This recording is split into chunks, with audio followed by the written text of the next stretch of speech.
அம்மா இந்தியாவிலேருந்து வந்ததுலேருந்து ஏதோ அவங்க டிவோஷனல் ட்ரிப்புக்கு வந்த மாதிரி இங்கே இருக்கிற கோவிலெல்லாம் தான் அவங்களுக்கு சுற்றி காமிச்சிட்ருக்கேன். பக்கத்தில் பிரிக்ஃபீல்ட்ஸில் இருக்க ஹனுமான் டெம்பிளுக்கு போயிட்டு வரலான்னு சொல்லிட்டு கிளம்பிட்டோம். நாங்கள்லாம் சாப்பிட்டாச்சு, அம்மா மட்டும் போயிட்டு வந்துட்டு சாப்பிட்டுக்கிறேன்ட்டாங்க. தேங்க்யூ.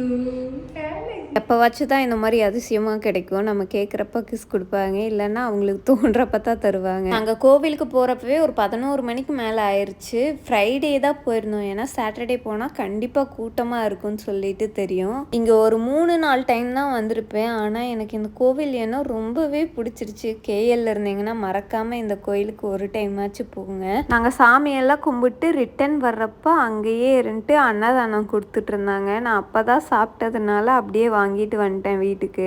நம்ம செய்கிறது கொஞ்சமாக காரமாக இருந்தால் கூட வாங்க மாட்டாங்க. இது காரமாக தான் இருந்துச்சு, இருந்தாலும் சாப்பிட்டா. போன வருஷம் இந்தியாவில் இருக்கும்போது லித்திகாவை தூக்கிட்டு புரட்டாசி சனிக்கிழமை ஒவ்வொரு வாரமும் ஒவ்வொரு இடத்துக்கு போயிருந்தோம். ராமர் பண்ண போயிருந்தோம், அதுக்கப்புறம் உடுமலையில் இருக்க சின்ன திருப்பதி, ஆதி